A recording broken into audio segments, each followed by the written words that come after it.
বলছে হ্যাঁ আমিও একটা নাটকে দেখেছি, তখন দশরথের রোল করছিল আর রামচন্দ্র চলে গেছেন। দশরথ যেরকম রামচন্দ্রের বিরহে সে প্রাণ ত্যাগ করলো, সেই লোকটা নাটক করতে করতে প্রাণ ত্যাগ করেছে। তো এরকম সবাই কথা বলতে বলতে কেউটা বলছে আরে এই লক্ষণ শক্তিশালী হয়েছে, তো হনুমানকে বলো যে বিশ্বলাকরণে নিয়ে আসবে, সুন্দর ঠিক হয়ে যাবে। তো বলতে এই বাচ্চাদের মনে আসল নিত্যানন্দ প্রভু বাচ্চাদেরকে আগে থেকে বলে রেখেছে, আমি যখন এরকম লক্ষণ যেরকম ইন্দ্রজিৎ তীর মারবে, আমি যখন মৃত্যু মারে পড়ে যাব, ওই এটা হনুমান সাজিয়ে বসে আছে। আর হনুমানকে পাঠানো হয়েছে আগে থেকে। তারপরে কিন্তু যখন নিতাই অবস্থা হলো, তো ছেলেরা ভুলে গিয়েছে যে নিতাই কি বলেছে, তো কান্নাকাটি শুরু করেছে, ভুলে গেছে। এই লোকটা বললো হ্যাঁ হ্যাঁ হনুমান গিয়েছে আনতে। তো সবাই ছেলেরা গেছে, হনুমান গেল, আর গ্রামের লোকেরা যাচ্ছে সবাই সে দেখতে কি হচ্ছে। তো হনুমান গেল, রাবণ কি করেছে, অসুরকে বসিয়ে রেখেছে। তো হনুমানের ছেলেটা হনুমান হয়ে গেছে, আরেকটা গাছের গোড়ায় ছেলে বসে আছে। তো সে বলছে আরে তুমি দূর থেকে এসেছো, একটু খাওয়া দাওয়া করবে, তারপরে যাবে পুকুরে স্নান করে আসো। এই ছেলেটা পুকুরে ঢুকেছে, সে পুকুর ভিতরে জলে ছেলে লুকিয়ে বসে আছে, আগে থেকে নাটক করছে না। তো একে টেনেছে, কুমির হয়েছে কুমির, তো তাকে টেনে কুমিরকে মেরে এই অসুস্থের মারামারি হয়েছে, বধ করে আবার হনুমান গিয়ে সে বিশ্বর্গের পাতা নিয়ে এসেছে, আর নিত্যাকে শুনিয়েছে, আর নিত্যের সঙ্গে সঙ্গে নিত্যানন্দ প্রভু কে আসলে নিত্যানন্দ প্রভু তো লক্ষণ না, ওই নাটক করতে সে ভাব এসে গেছে। এইভাবে তার বিভিন্ন স্থানের লীলা, কৃষ্ণ লীলা, রাম লীলা, বামনের লীলা, অদ্ভুত অদ্ভুত লীলা, সেতুবন্ধন লীলা, এই বড় পুকুর আছে সামনে, সেতুবন্ধন লীলা হয়েছিল, কালীয় দমন লীলার স্থান আছে, রাসলীলার স্থান আছে, এই সব সুন্দর সুন্দর স্থান আছে। তো 12 বছর নিত্যানন্দ প্রভুকে এই হরাই পণ্ডিত অত ভালোবাসতেন, যখন চাষ করতে যাবে, যজমান ঘরে পুজো দিতে যাবে, নিতাইকে সঙ্গে নিয়ে যাবে।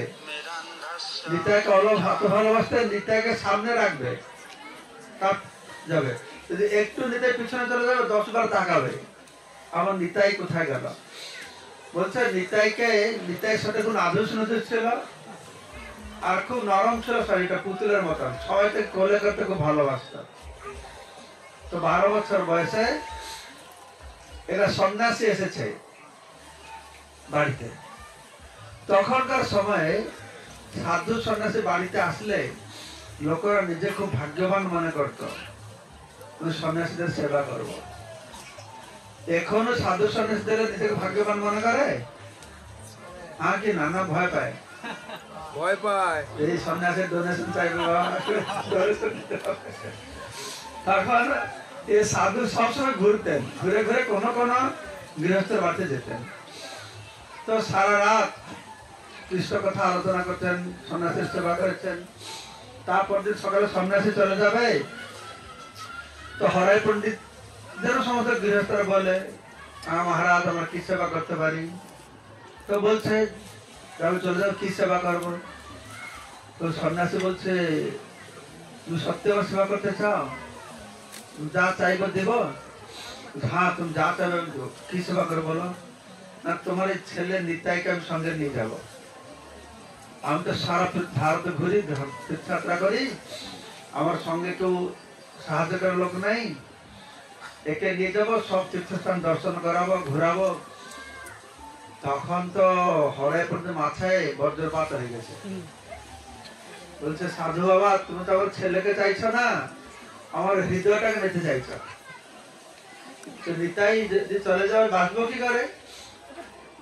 তখন হরাই পণ্ডিত বিচার করছে কি করব, ছেলেকে দেব কি দেব না।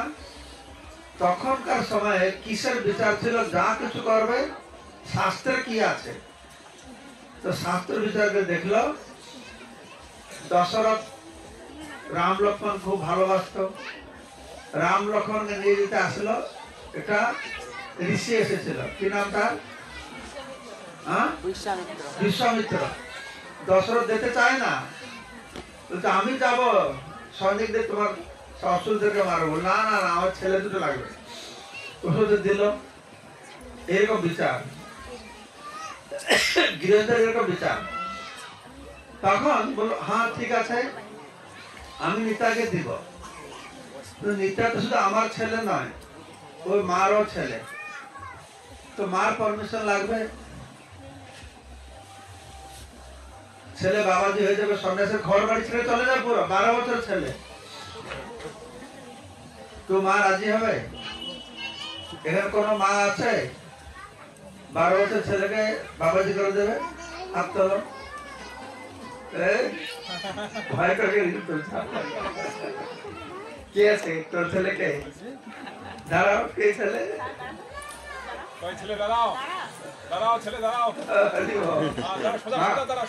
মা তোমার ডোনেশন দিয়ে দিল।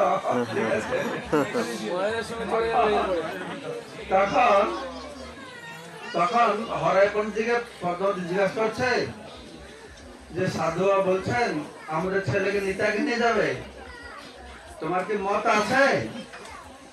তার স্ত্রী কি বললো শোনো। স্ত্রী বলছে আমার আবার মত কি থাকবে, স্বামী যেটা বলবে আমি স্ত্রী, আমি সেটাই করবো। এরকম সমস্ত স্ত্রীরা হলে কত ভালো হয় না? এরকম কারা করে হাত তুলতে বলবো না আমি, ভালো জিনিস। সে বলছে স্বামী যেটা বলবে আমি সেটাই করবো। তো তখন দুজন ঠিক করেছে, ঠিক আছে আমার 12 বছর বয়সে ওই রকম নয় যে ইস্কনে দিয়ে দেবো। আরে ইস্কনে ভালো থাকা খাওয়া পড়া আছে, যাক না, ইস্কনে কি আছে, সেরকম নয়। তাকে নিয়ে তারা ভারতে ঘুরবে, এই সন্ন্যাসের বুঝকে বইতে হবে, বইতে হবে, হ্যাঁ, খালি পায়ে হাঁটতে হবে। তো দুইজন পিতা মাতা তারপরে সকালে সন্ন্যাসীকে বলছে হ্যাঁ তুমি নিয়ে যাবে। তো সন্ন্যাসী হাতে করে বেরিয়েছে, আর হরাই পন্ডিত পদ্মাবতী ছেলেকে এগিয়ে যাবে, যাচ্ছে গ্রামের বাইরে চলে গেছে। নিত্যানন্দ বলছেন একবার তোমার ফিরে যাও, আমি যাবো না, আর একটু আগে যাই। এরকম অনেকটা দূরে গিয়েছে, এক জায়গায় নিত্যানন্দ না না আর এখান থেকে যেতে হবে, তোমার ফেরত যাও। তখন সেখানে হরাই পন্ডিত তাকিয়ে আছে, আর আছে সন্ন্যাসী নিত্যানন্দর হাত ধরে যাচ্ছে।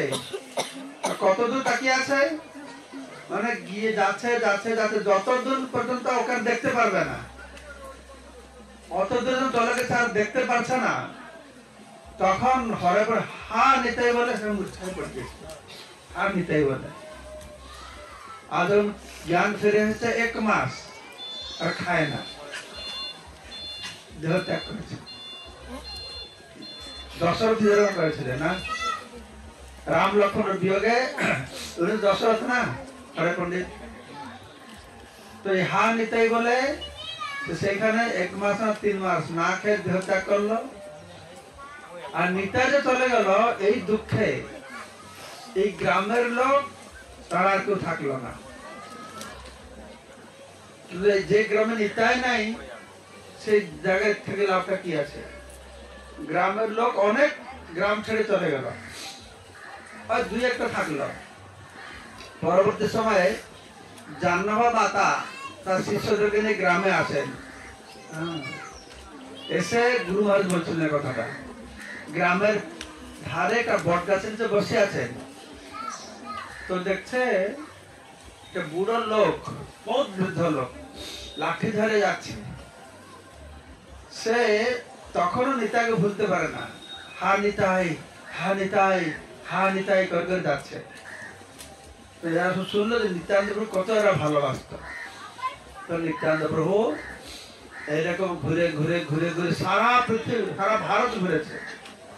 সে বদ্রীনাথ থেকে শুরু করে সাধুর সঙ্গে, বৃন্দাবন থেকে শুরু করে দ্বারকা, তারপরে কি রামেশ্বর, তো সর্বত্র ঘুরে ঘুরে তারপরে বৃন্দাবনে গেছেন, বৃন্দাবন অপেক্ষা করেছেন।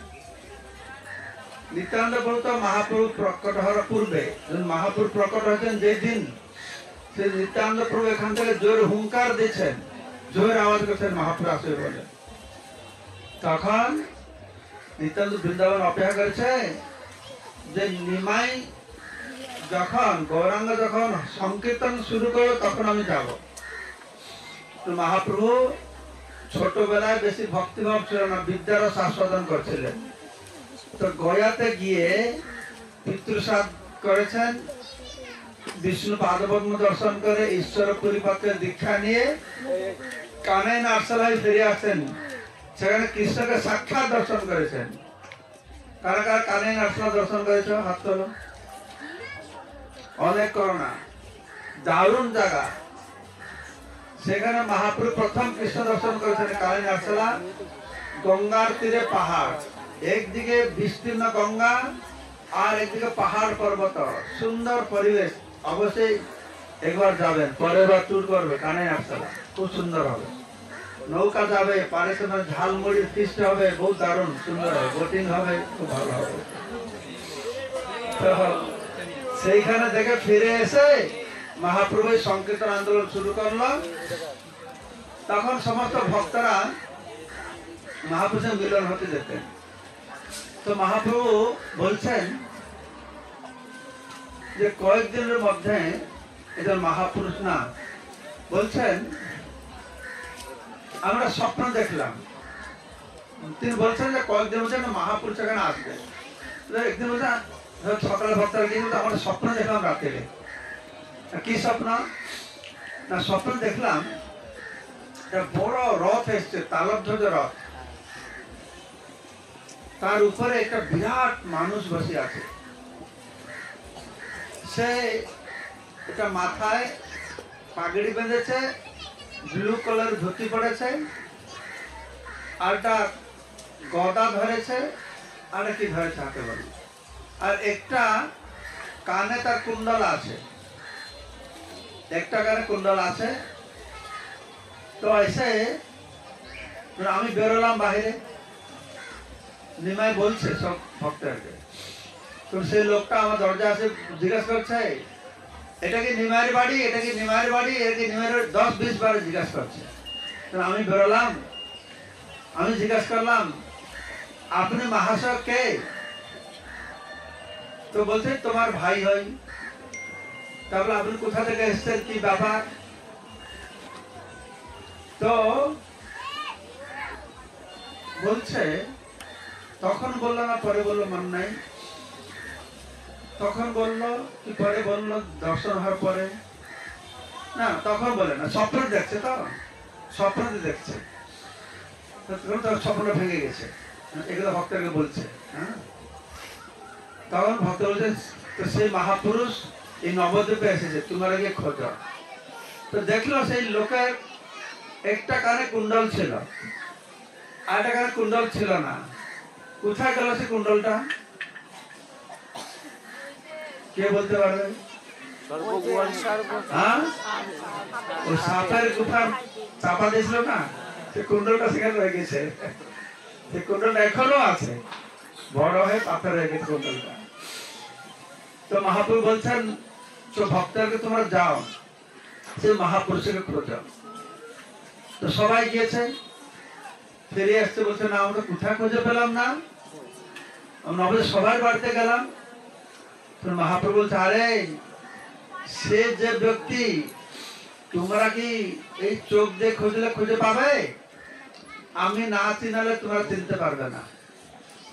তখন মহাপ্রভু নিজে কীর্তন করে বেরোচ্ছে, বেরিয়ে একটা বাড়িতে গেছে, নন্দন আচার্যের বাড়িতে গেছে। নন্দন আচার্যের বাড়িকে দেখেছো মায়াপুরে? কারা কারা দেখেছ? অনেক নন্দন আচার্যের বাড়ি দেখে না, ভালো হবে কি করে? আমাদের মন্দিরের পাশে গোসাই মহারাজের মঠ আছে, গৌর নিত্যানন্দ মন্দির। গৌর নিত্যানন্দ মন্দির। ও নিত্যানন্দ প্রভু এসে ওর বাড়িতে অবস্থান করছিলেন। তো মহাপ্রভু গিয়েছেন, তো মহাপ্রভু কীর্তন করে যাচ্ছেন, তখন নিত্যানন্দ প্রভু তার উঠানে বসে আছেন। সে বসে সবাই দেখছে বিরাট। লোচন দাস ঠাকুর বলছেন যে নিত্যানন্দ প্রভু দেখতে কি রকম, যে সোনার পর্বত যেন ধুলাতে গড়ায়। যখন নাচতে গড়াগড়ি যেতেন, সোনার পর্বত ধুলা মাখামাখি করছে। তো নিত্যানন্দ প্রভু মহাপ্রভু যে সামনে গিয়েছে, তো নিত্যানন্দ প্রভু তাকাচ্ছে মহাপ্রভু দিকে। সে তাকাচ্ছে মানে কি, যেন চোখ দিয়ে পান করছে। বহুদিন পর সাক্ষাৎ হয়েছে, তো মহাপ্রভু নিত্যানন্দ প্রভু দিকে তাকাচ্ছেন, নিত্যানন্দ প্রভু মহাপ্রভু দিকে তাকাচ্ছেন। এই সময় নিত্যানন্দ মহাপ্রভু শ্রীবাস ঠাকুরকে বলেছেন ভাগবত একটা শ্লোক গাইতে। আর সেই শ্লোকটা যখন গেয়েছেন শ্রীবাস ঠাকুর, আর নিত্যানন্দ প্রভু সে লাফ দিয়ে উঠেছেন। লাফ দিয়ে উঠে এইরকম নৃত্য কীর্তন শুরু করে দিয়েছেন। উপর থেকে উঠছে আর পড়ছে, ভয় পেয়েছে হাতটা ভেঙে যাবে নাকি। তারপরে সে আর নৃত্য বন্ধ হচ্ছে না। তখন 10-20 জন লোকই ধরছে তাকে, ধরতে পারে না। ধরতে পারবে নিত্যানন্দ প্রভুকে, বলরামকে, শেষ আছে না, শেষকে বলরামের অংশের অংশের অংশের অংশ হচ্ছে শেষ না। সে অত বলশালী, সে মাথায় ব্রহ্মাণ্ডটাকে ধরে রেখেছে। কিরকম, খুব জোর খাটিয়ে ধরেছে। তার ব্রহ্মাণ্ডে ছোট অঙ্গুলি দিয়ে তার মাথা ধরেছে। সে বুঝতে পারে না ধুলার মতো পড়ে আছে, অত শক্তিশালী। তার বলরাম কতটা শক্তিশালী হবে? 10-20 লোক ধরতে পারবে? হ্যাঁ, কেউ ঠেকাতে পারে না। মহাপ্রভু নিজে গিয়ে তাকে ধরেছেন, শান্ত হয়ে গেছে। শক্তিশালী হাত থেকে মাহুদ্দিন আঙ্কুশ দিয়ে অঙ্কুশ দিয়ে নিয়ন্ত্রণ করে। তো মহাপ্রভু তাকে কোলে নিয়েছেন। মহাপ্রভু কাকে কোলে নিয়েছেন? তো সব ভক্তরা আশ্চর্য হচ্ছে, কি বিপরীত আমরা দেখছি এখানে। মহাপ্রভুকে, নিত্যানন্দ প্রভুকে কোলে নিয়ে মহাপ্রভু বসে আছেন। ভক্তরা বলছে এ কি বিপরীত লীলা হচ্ছে। কি লীলা হলো এখানে? কি বিপরীত লীলা হলো? তো নিত্যানন্দ প্রভু অনন্ত শেষ, ঠিক না? তো অনন্ত শেষের কোলে কে শুয়ে থাকে? বিষ্ণু শুয়ে থাকে। বিষ্ণুর কোলে কে শুয়ে আছে? অনন্ত শেষ শুয়ে আছে। মহাপুরুষের বিষ্ণু ক্ষীরসাগরে বিষ্ণু অনন্ত শেষের কোলে শুয়ে আছেন। এখানে অনন্ত শেষে কার কোলে শুয়ে আছেন? বিষ্ণুর কোলে শুয়ে আছেন। দেখে সব ভক্তরা খুব আনন্দ পাচ্ছে, অদ্ভুত লীলা। তারপরে সব নৃত্য কীর্তন করে।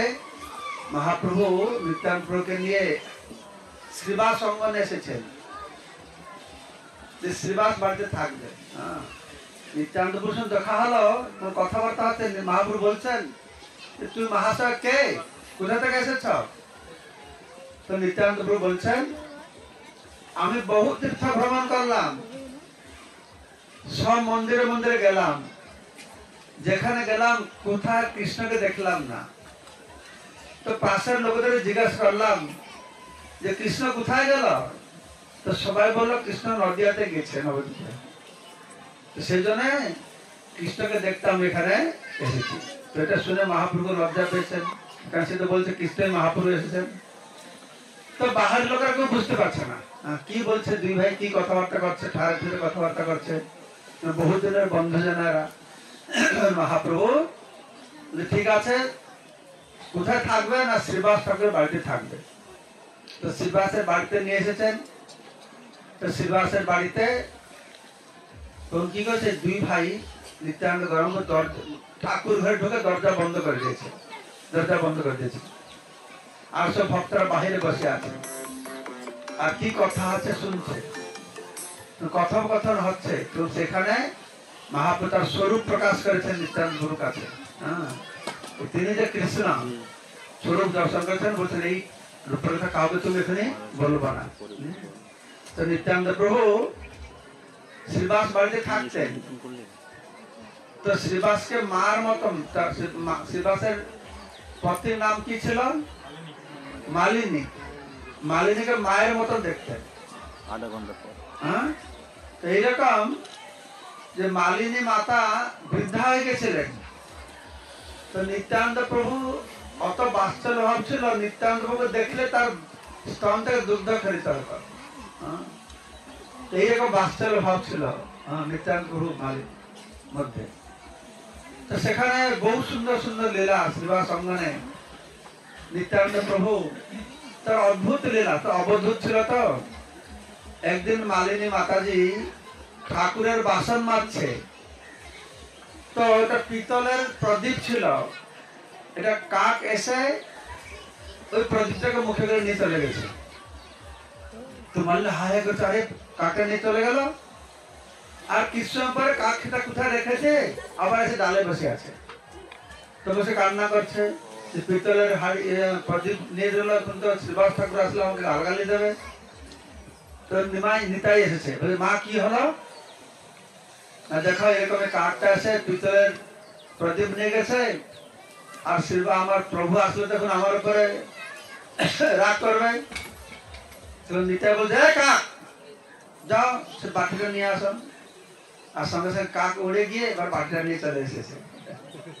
তার বন্দনা করে মালিনী বলছে, এই কি আশ্চর্য, আর পূর্বে যা যা হয়েছে, তুমি তো কি তোর গুরুপুত্রকে নিয়ে গেছিল, তাকে ফেরত নিয়ে এসেছ, কোথাও যা যা লীলা ছিল ভগবান ফেরত নিয়ে এসছে, তাদেরকে নিয়ে এসেছ।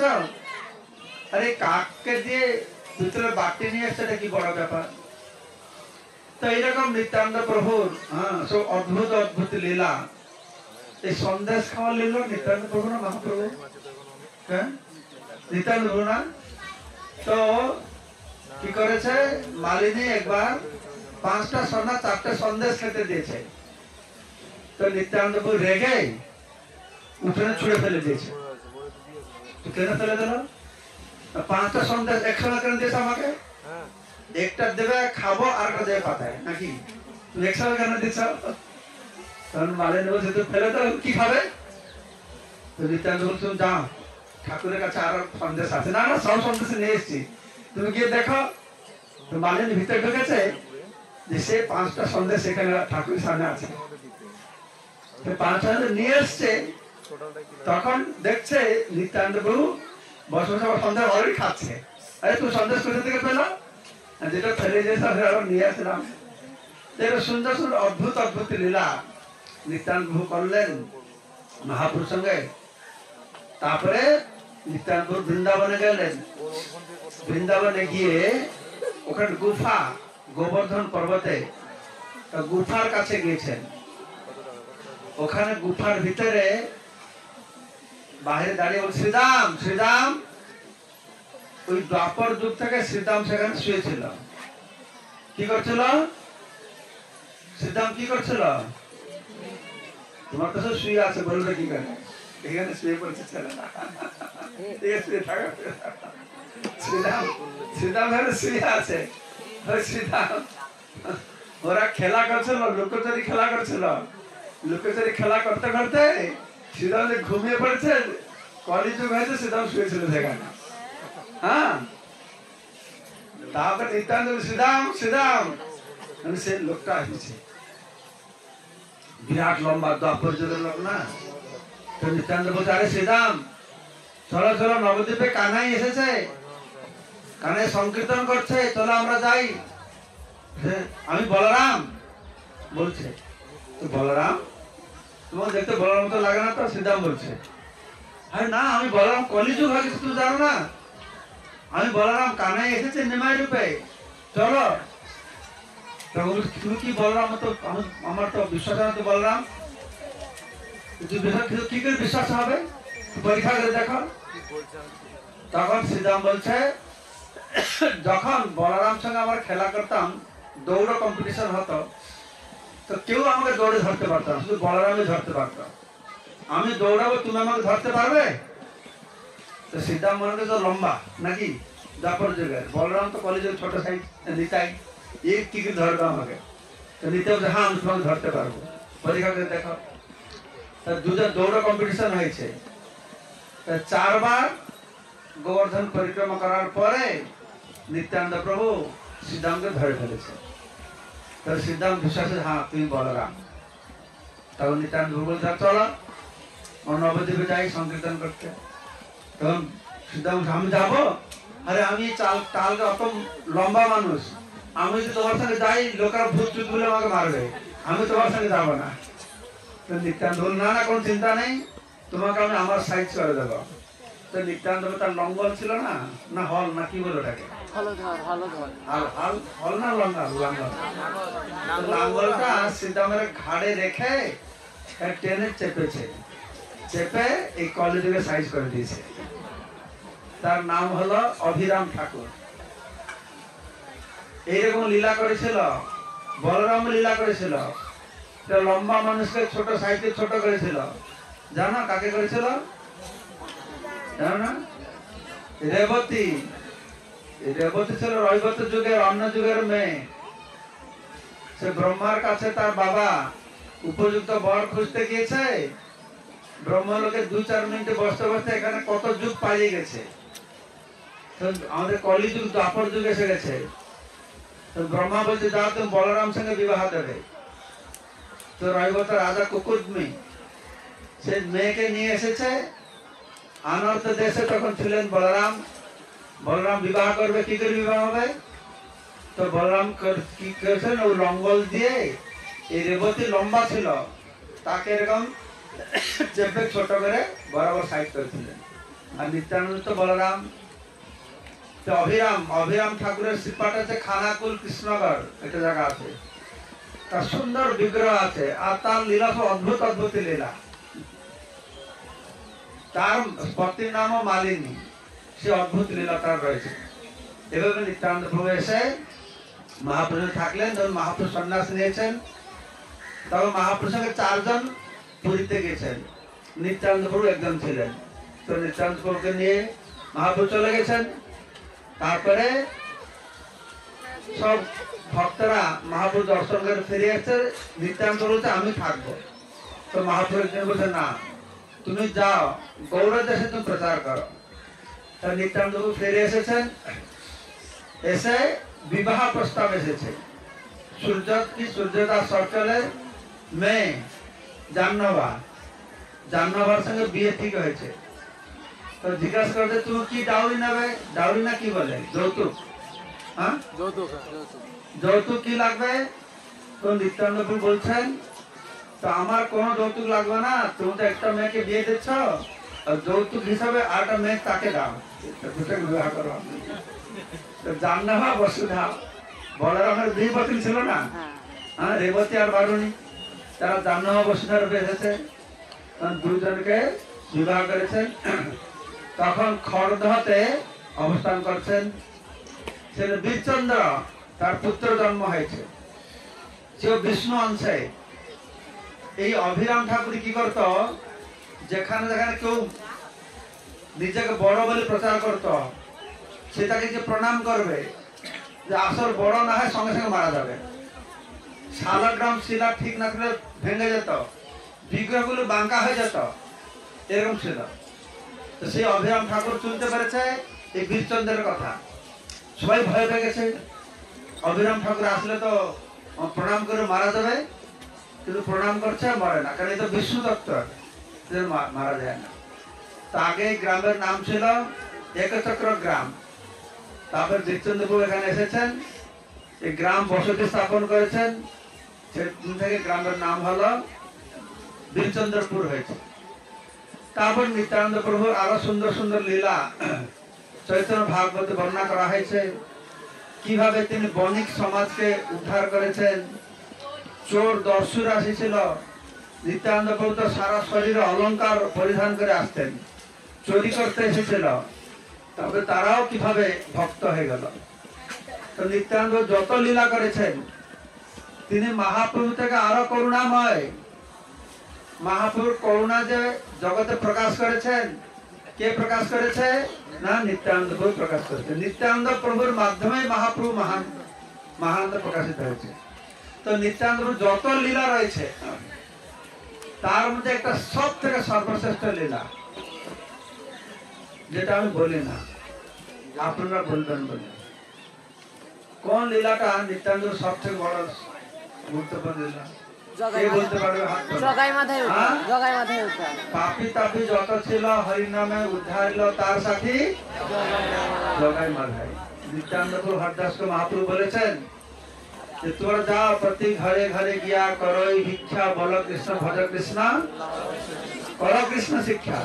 তো নিত্যানন্দ প্রভু হরদাসের ঘরে ঘরে টুকটুক করতে, কি বলছো না হরিনাম করো। তো বিভিন্ন লোক বিভিন্ন রিয়াকশন করতো। তো একবার এই জগাই মাধাইয়ের কাছে পড়েছে, জগাই মাধাইকে উদ্ধার করবে নিত্যানন্দ প্রভু। আর তোমার সবাই জানো কিভাবে জগাই মাধাই কি করেছে? নিত্যানন্দ প্রভুকে কলস দিয়ে মেরেছে। কে মেরেছে? জগাই মেরেছে না মাধাই মেরেছে? মাথায় মাথায় মাধাই। নাটক আছে। মাধাই মারলো, জগাই রাখলো, জগাই রক্ষা করেছে। তো জগাই মাথাকে নিত্যানন্দ বলছেন হরে কৃষ্ণ বলো। হ্যাঁ, আমাদের হরে কৃষ্ণ বলাতে আসছে বেটা। আর জগাই মাধাই তাদের আক্রমণ করতে গেছে, নিত্যানন্দ হরিদাস মার দৌড় পালিয়েছে। দুজন দৌড়ছে। হরিদাস বলছে আরে নিতাই তুই কি করলি আজকে? আমি 22 বাদের বেত্রাঘাত থেকে বাঁচলাম, আজকে শেষ, আজকে বাঁচবো না। নিত্যানন্দ বলছে আমাকে কেন এরকম বলছো? তোমার প্রভুকে বলো। প্রভু ব্রাহ্মণনগরে জন্ম হয়, রাজার মতন অর্ডার দিয়েছে। কি বললো? সে বললো তো যারে দেখো তারে বলো কৃষ্ণ উপদেশ। তোমার প্রভু কি বলেছে মাতালদেরকে উপদেশ দেবে না? যখন যাচ্ছে নিত্যানন্দ হরিদাস, লোকেরা বোঝে তাদেরকে যাও না, তারা মাতাল, তারা সাধু সন্ন্যাসী বোঝে না। নিত্যানন্দ বলছে হরিদাস হরিদাস আজকে দুটো ভালো ক্লায়েন্ট পাওয়া গেছে, এদেরকে তো হরিনাম করাতে পারি তাহলে আমার প্রভু কি করে? এই সেবা সঙ্গের ভক্তরা হরি হরি বলছে, তাতে কি লাভ আছে? এরা যদি হরিনাম হবে তাহলে হবে। মার দৌড় পালাচ্ছে, কৃষকের গেটে গাছের করে লুকিয়ে আছে, এই তো মাতাল পড়ে গেছে, আর হয় না। কিন্তু সন্ধ্যাবেলা শিবার সঙ্গে সব বসে আছে। মহাপ্রভু কি করতেন না, সকাল সকাল বলে তুমি এই গ্রামে যাও, এই গ্রামে যাও প্রচার করতে। সন্ধ্যাবেলা রিপোর্ট দেবে কিরকম প্রচার হলো। তো সবাই রিপোর্ট দিচ্ছে। আচ্ছা হরিদাস তোমাদের টিম কিরকম প্রচার করলো? হরিদাস বলছে প্রভু আর বলবো না প্রচার, এই যে দুষ্টকে নিতাইকে দিয়েছেন, কালকে থেকে আমি এর সঙ্গে আর যাবো না। কি করলো নিতাই? আরে নিতাই কি করলো? একটা মাতালকে গিয়ে হরিনাম করাতে গিয়েছে। মহাপ্রভু বলছেন আরে নিতাইয়ের কার কাছে? ও তো মাতাল, তো মাতাল মাতাল কাছে যাবে না। তো বুঝা বললো কিরকম তারা মারতে আসলো, জগাই মাথাকে প্রচার করতে গিয়েছে। বলছে জগাই মাথাকে উদ্ধার করতে গেছে, সব ভক্তরা আনন্দে হরি বল হরি বল। নিতাই ইচ্ছা করেছে জগাই মাথাকে উদ্ধার করবে, মানে কালকে দেখো না, কালকে সন্ধ্যায় তো জগাই মাথায় মাথা মুড়ে এখানে বসবে, ভক্তরা কসবলা করছে। তারপর বুঝে টুঝে আবার পাঠিয়েছে। হ্যাঁ, অদ্বৈত আচার্যের কাছে গিয়ে হরিদাস বলছে যে না না আমি আর নিতাইয়ের সঙ্গে যাবো না। তো বুঝে টুঝে পাঠিয়েছেন, তো তখন গিয়েছে। তো তারপর ফিরে আসবে, সারাদিন প্রচার করে ফিরে আসছে, তুই গঙ্গা ঘাটে জগাই মাঝে পড়ে আছে। জগাই মাঝে দেখছে কেউ আসছে, বলে কে রে কে রে? তো নিত্যানন্দ আমি অবধূত। ও তুমি সে অবধূত বেটা, কালকে পালিয়েছিল না, আজকে তোমাকে আমি ছাড়বো না। তো নিত্যানন্দ কি বললো? হ্যাঁ হ্যাঁ আমি তো সেই অবধূত, কালকে পালিয়েছিলাম না, আজকে আমিও তোমাদেরকে ছাড়বো না, তোমাদের হরিনাম করা হয় এখানে যাবো। তাই এরকম গিয়েছে, তার মাথায় কি করেছে, একটা কলস দিয়ে মাথায় লাগিয়েছে। আর এই খবর পৌঁছে গেছে কোথায়? মহাপ্রভুর কাছে। মহাপ্রভু সেখানে সুদর্শন সুদর্শন চক্র ডাকছেন, কোথায় যেতে হয়। দুই ভাই রেগে গিয়ে মানে একদম ভয় পেয়ে গেছে। তো জগাই বলছে মাথায়কে আরে যা যা তার পায়ে পড়। হ্যাঁ, তো অত বড় সাধু তার মাথায় হাত দিলি, দেখো কত ভালো, তুমি মেরেছ, ও কিছু বলছে না। তো মহাপ্রভু এসে গেছে, সুদর্শন চক্র আসছে বৈকুণ্ঠ থেকে, এরা ভয় পেয়ে গেছে। তখন নিত্যানন্দ বলছেন, মহাপ্রভু চরণ ধরেছেন, প্রভু এই কলিযুগে সুদর্শন দিয়ে মারবে, অসুরকে বধ করতে আপনার সবাইকে মারতে হবে, সবাই তো এদের মতন কলিযুগে, তা আপনি এদেরকে রক্ষা করুন। সুদর্শন চক্র আপনার অস্ত্র নিয়ে নয়। তো বলছেন এই মাথায় আমাকে মেরেছে, তো জগাই আমাকে রক্ষা করলো। তা শুনে সঙ্গে সঙ্গে মহাপ্রভু খুশি হয়ে জগাইকে আলিঙ্গন করেছেন, জগাই আমার নিতাইকে রক্ষা করে তুমি আমাকে কিনে নিয়েছ, মাধাই তোমাকে বেটা আমি মারবো, তোমাকে ছাড়বো না। রেগে গেছে, জগাই ঠিক আছে তোমাকে মারবো। তুমি মাধাই কি বলছে, মাধাই তো ব্রাহ্মণ ঘরের ছেলে, পুরাণ টুরাণ পড়ে। মাধাই বলছে কেন আমাকে মারবে, আমাকে উদ্ধার করবে না, জগাইকে উদ্ধার করবে, আমাকে উদ্ধার করবে না, না আমাকে তোমাকে উদ্ধার করবে না। আমি তো পুরাণে পড়েছি তো অসুরেরা তোমাকে মারতে আসে, তুমি তাদেরকে উদ্ধার করলো, তোমাকে উদ্ধার করবে না। কে বলছে, মাধাই বলছে আমাকে উদ্ধার করবে না। তখন মহাপ্রভু বলছে হ্যাঁ, অসুরেরা আমাকে মারতে আসে, আমাকে যদি মারতে আসে আমি উদ্ধার করবো, কিন্তু আমার ভক্তকে যে মারতে আসবে তাকে আমি উদ্ধার করবো না। যদি নিতাই যদি তোমাদেরকে ক্ষমা করে তাহলে হবে মাধাইকে। তখন মাধাই কি করছে, সঙ্গে সঙ্গে গিয়ে নিতাই চরণটা ধরেছে, নিতাই চরণ ধরেছে, কেননা নিতাই চরণ সত্য তাহার সেবক নিত্য।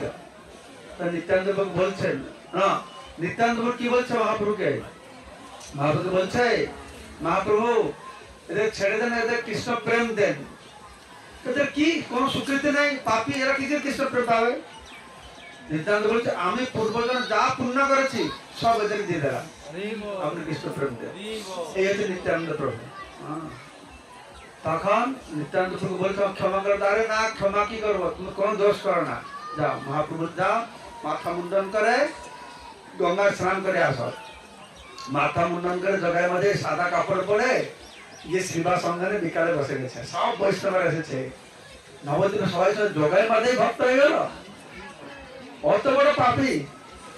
আর স্বর্গ থেকে সব দেবতারা এসে গেছে, অন্তরিক থেকে সব জগায় মাঝেকে দর্শন করে তো প্রণাম করে জগায় মাঝেকে করে সব দেখে চলে যাচ্ছে।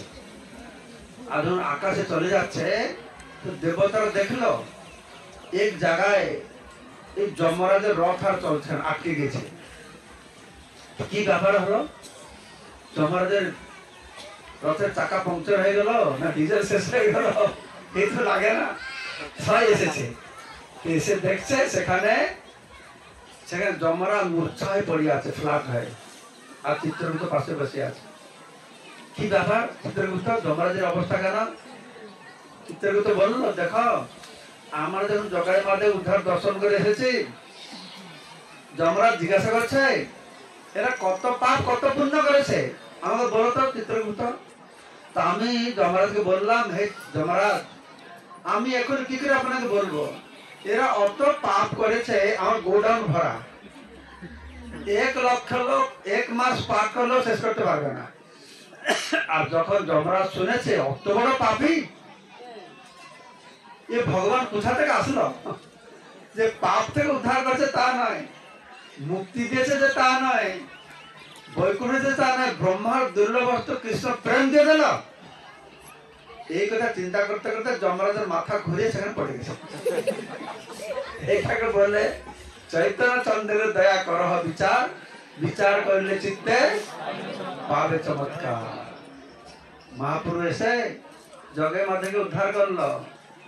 কয়টা জগে মাঝে উদ্ধার করেছেন, কয়টা জগে মাঝে, কয়টা ছিল, কয়জন ছিল জগে মাঝে মহাপুরুষ? 2 জন ছিল না, ছিল প্রভুপাদ এসে কত জগে মাঝে উদ্ধার করলো, হাজার হাজার জায়গার মাঝে, হাজার হাজার জায়গার মাঝে থেকে উদ্ধার করেছে। তখন শুনে তখন সব দেবতারা কি করেছেন, গিয়ে যমরাজের কাছে হরে কৃষ্ণ মহামন্ত্র করছেন, হরে কৃষ্ণ কৃষ্ণ কৃষ্ণ হরে হরে, হরে রাম রাম রাম হরে। মহামন্ত্র শুনে আর যমরাজ সঙ্গে লাফ দিয়ে উঠেছে, নাচছে কীর্তন করছে, সব দেবতারা কীর্তন করা শুরু করে দিয়েছে। ব্রহ্মা এসে গেছে তার ছেলেদেরকে নিয়ে কীর্তন করতে, শিবজি এসে গেছেন পার্বতী গণেশকে নিয়ে, আর শিবজি কীর্তন করতে করতে সে ভোলে সে কাপড় চোপড় সব খুলে গিয়েছে, সে ডম্পুর দিয়ে কোনো জ্ঞান হুঁশ নেই, এ নাচছে গাইছে। সুখদেব গোস্বামী এসে গেছেন, সে পাতাল লোক থেকে অনন্ত শেষে এসে গেছেন, সে অন্তরিক্ষে সে মহাবিরাট সংকীর্তন আরম্ভ হয়ে গেছে এখানে। জয় সংকীর্তন যজ্ঞ কে। এই হচ্ছে নিত্যানন্দ প্রভুর কাণ্ড। পাপি তাপি যত ছিল হরিনাম উদ্ধার হলো তার সাক্ষী। কত পাপ করেছিল? 1 লক্ষ লোক। মানে এই জগতের পাপ নেই তারা করে না।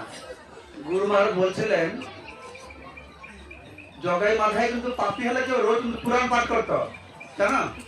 ব্রাহ্মণ ঘর তো, বাড়িতে সকালে বেরোবার আগে আগে পুরাণ পড়বে। কেন পুরাণ পড়বে জানো? অত বড় পাপি ও পুরাণ পড়বে খুঁজতো কত প্রকারের পাপ আছে জানতে। পুরাণ লেখা থাকে না, এই পাপ বেরোবে, ওইটা লিস্ট বানাবে কত পাপ আছে।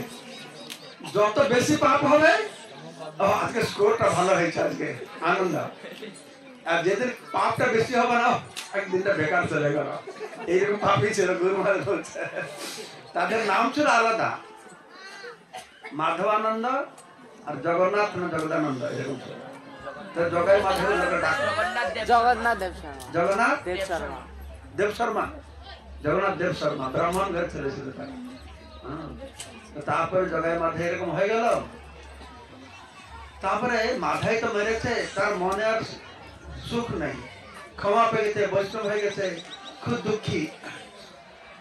তো একদিন নিত্যানন্দ প্রভুকে নির্জন স্থানে দেখেছে, তো তার চরণ ধরেছে আর খুব কান্না করছে যে আমি তোমার মাথায় প্রহার করলাম, আমার কি গতি হবে। হ্যাঁ এরকম বলছে নিত্যানন্দ। যারা না না, তুমি কোনো চিন্তা করো না, মার কোলে যদি ছেলে পিছাব করে পায়খানা করে, মাকে লাথি দে দে না বাচ্চারা, তো মা কি করে? মা রাগ করে। তুমি আমাকে একটু মেরেছো তো কি আছে। এগুলো শুনে মাঝে আরো কান্না করতে শুরু করেছে যে কত করুণাময় নিত্যানন্দ প্রভু, তার গায়ে হাত মারলাম। তো নিত্যানন্দ বুঝিয়ে বলছেন। তখন মাধাই বলছে ঠিক আছে, তোমাকে তো অপরাধ তুমি ক্ষমা করলো, কিন্তু এই ঘাটে যে কত লোককে আমি মেরেছি, কত কি করেছি। তখন নিত্যানন্দ বলছেন যে ঠিক আছে, তুমি তো ভুল, আমি তো চিনি না কাকে কি করেছি। এই ঘাট সাজা ভালো করে, এখানে মাধাইয়ের ঘাট, এখনো মাধাইয়ের ঘাট আছে, দেখেছ? সেই ঘাটে পরিষ্কার করো, লোকেরা খুশি হলে অপরাধ দূর হয়ে যাবে। তো এই সব কিছু বর্ণনা করার পরে বৃন্দাবন দাস ঠাকুর খুব ভালো কথা বলছেন। বলছেন এই জগাই মাধাই অত পাপ করলো, অত পাপ করা সত্ত্বেও কৃষ্ণ প্রেমটা পালো কি করে? তার কারণটা কি? অত বড় পাপী কি কৃষ্ণ প্রেম পাওয়ার যোগ্য? তো কি করে অত বড় পাপী কৃষ্ণ প্রেম পেল? বৃন্দাবন দাস ঠাকুর বলছেন কি করে পেল? যেহেতু ওরা খুব করে মদ পান করতো, তো তাই কৃষ্ণ প্রেম পেল। খুব ভালো না? খুব মদ খেলে কিন্তু কৃষ্ণ প্রেম পাবে না। তো বলছে দেখো, ওরা অনেক পাপ করেছে, কিন্তু এই পরনিন্দা পর চর্চা করে না। আমরা যে ফাঁস পেলে চুগলি করি, চুগলি বাংলা চুগলি বলে, চুগলি শব্দ আছে, হিন্দিতে আছে। হ্যাঁ চুগলি হিন্দি শব্দ। হিন্দি শব্দ, হ্যাঁ চুগলি আছে, হিন্দি হিন্দি বাংলা। এই বাঙালি ছেলে বলছে, ওই বিহারি ছেলে, হিন্দি স্টুডেন্ট সেটাও জানে চুগলি। মানে বসলে কি করে, বাংলায় কি বলবে চুগলি? পরচর্চা, পরচর্চা, এই পরনিন্দা পরচর্চা করে। তো বৃন্দাবন দাস ঠাকুর বলছিলেন এরা অনেক পাপ করতো, পাপের নিস্তার আছে, কিন্তু পরনিন্দা পরচর্চার নিস্তার নেই। এরা কি করতো? সবসময় মদ খেয়ে গুম হয়ে থাকতো, তো এই পরনিন্দা পরচর্চা করার সময় ছিল না। সেই জন্য তারা যোগ্য বিবেচিত হয়েছে। ভগবান মানুষের পাপের বিচার করে না, কিন্তু পরনিন্দা পরচর্চার বিচার করে। আর পরনিন্দা পরচর্চা দূরে থাকো, আমরা তো দিন রাতে বৈষ্ণব নিন্দাই করতে থাকি নাকি? একজন মহারাজ, গৌরীমঠ মহারাজ বলছিলেন আমাদের জীবনের সব থেকে আনন্দদায়ক জিনিসটা কি? বলেছে কামিনী কাঞ্চন, লোক আনন্দ পায়। কামিনী কাঞ্চন থেকে বেশি হচ্ছে প্রতিষ্ঠা, কিন্তু তাকে টপকে বেশি হচ্ছে বৈষ্ণব নিন্দা। বৈষ্ণব নিন্দার মতন সুস্বাদু জিনিস জগতে নেই নাকি? বৈষ্ণব নিন্দা করতে খুব ভালো লাগে, এইটাই হচ্ছে আমাদের সমস্যা। যখন ভাগবত পাঠ হবে ভাগবত পাঠক বলবে ওম অজ্ঞানতিমিরান্ধস্য জ্ঞানাঞ্জন শলাকায়া চক্ষুরু উন্মীলিতম, আর শ্রোতাদের চক্ষুরু নিমীলিতম, বন্ধ থাকবে নাকি? আমাদের কথা শেষ হবে প্রভুপাদ দেখে ঝামেলা গেল একটা, কারণ দেখলে তখন আনন্দ আসবে। পাঠের সময় কেউ আনন্দ পায় না, পাঠ শেষ হয়ে গেলে আনন্দটা হয়, তাই না? আমাদের জপ করি, জপের সময় আনন্দ হয় না? 16 মাস জপ হয়ে গেলে আনন্দ হয়। ঝামেলা গেল আজকে সারাদিন। আর তারপর বেরিয়ে গিয়ে বাইরে বসবে, এই বারান্দায়, এই নারিকেল গাছের গোড়ায়, ওখানে গোড়ায় বসবে, তখন সব বসবে, আলাপ আলোচনা হবে, তখন আসল কথা শুরু হবে। শুনেছ এই প্রভু এরকম করেছে, এই সন্ন্যাসী এরকম করেছে, হ্যাঁ কি করলো তোর ঘুম লাগে? প্রজল্পের সময় ঘুম লাগে না, তুই ঘুম চলে যায়। এই হচ্ছে আমাদের অবস্থা। তাহলে আমাদের কি কৃষ্ণপ্রেম পাওয়ার কোনো আশা আছে, কোনো ভরসা আছে না? তাই এই তুনাদপে শুনিতনা তরাদিব সহিষ্ণুনা অমানিনা মানদানা কীর্তনীয় সদাহরি। আমার হরিনাম করি, যেন আমাদের গৌরীমঠে মহারাজ বলছিলেন, তার বলে যে বৈষ্ণব হইবারে বড় হয়েছিল সাত। বৈষ্ণব হওয়ার জন্য সাধ হয়েছিল। সাধ মানে কি? ইচ্ছা হয়েছিল। বৈষ্ণব হইবারে বড় হয়েছিল সাত। ত্রিনাদপি শ্লোক শুনে পড়ে গেল বাদ। এই ত্রিনাদপি শ্লোক শুনে আরে বাবা বৈষ্ণব হওয়া যাবে না, বাবা ত্রিনাদপি শুনে যেন তরুণী বস হয়েছে না, এটা হবে না।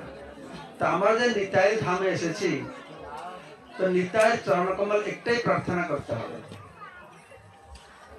কি প্রার্থনা করতে হবে? কি প্রার্থনা করবো আমরা? বলো, যা মনে আছে, যার মনে যা আছে। নিতাইয়ের কাছে কি প্রার্থনা করবে? কি প্রার্থনা করবে? বলো হতো কি? ভগবান কাছে ফিরে যেতে পারি, নিতাইয়ের কাছে প্রার্থনা করা। আর কি? তুমি বলো, নিতাই করুণা ভিক্ষা করবো, তুমি করুণা করো। আর কি আছে? কৃষ্ণ পাই, এই প্রার্থনা করবো। আর কি আছে? যারা ভালো ভক্ত হতে পারে, নিতাইয়ের কৃপা পাই, নিরপরাধে নাম করতে পারি, পরনিন্দা পরচর্চা যদি না করতে পারি, কি বেশি করে নাম জপ করতে পারি, পরনিন্দা পরচর্চা যেন না। অদ্বৈত বলছে এখানে যে এসেছি আমার যা কিছু তার কৃপা পাবো, ভগবানকে পাবো, সব কিছু চাবিকাঠিটা কি? যেন বৈষ্ণব নিন্দাটা আর না করি, নাকি? এইটা যদি আমরা করতে পারি, বাস, আর সব ভগবান বুঝুন, ভগবান সব ঠিক করে দেবে। বৈষ্ণব নিন্দাটা করবো কি করবো এটা আমার হাতে আছে। তো না আমরা নিত্যানন্দ এই যে প্রার্থনা করতে পারি, হে নিত্যানন্দ প্রভু, আপনি আমাদেরকে এই কৃপা করুন, আমরা বৈষ্ণব নিন্দা না করি। ঠিক আছে না? প্রার্থনা করবে। তো নিত্যানন্দ প্রভু কি বলবে? আরে জগাই মাঝে তো বৈষ্ণব নিন্দা করে না, পর নিন্দা পরচর্চা করে না, ওরা তো নেশা করতো। তোমার কি নেশা করো? হ্যাঁ কি না? নেশা করবো আমরা। কিসের নেশা করবো? আমরা হরিনামের নেশা করবো। এরকম হরিনামের নেশা করবো, আর পরনিন্দা পরচর্চা করবার কোন সময় থাকবে না। মহারাজ বলছিলেন এই বৈষ্ণব নিন্দাটা হচ্ছে কিরকম জানো? কিরকম? খাওয়া দাওয়া খুব ভালো, লুচি, খিরি, পুরি, রসমালাই ভালো লাগে। কিন্তু লুচি, খিরি, পুরি, রসমালাই আসলে সামনে মুখ থেকে লালা পড়ে না? কি আসলে লালা পড়ে? আচার। বৈষ্ণব নিন্দাটাই আচারের মতো। আর সব তো আছে, বৈষ্ণব নিন্দা দেখলেই মুখে লালা পড়ে। দু চারটা কথা বলে দিয়ে সুযোগ পেয়েছি।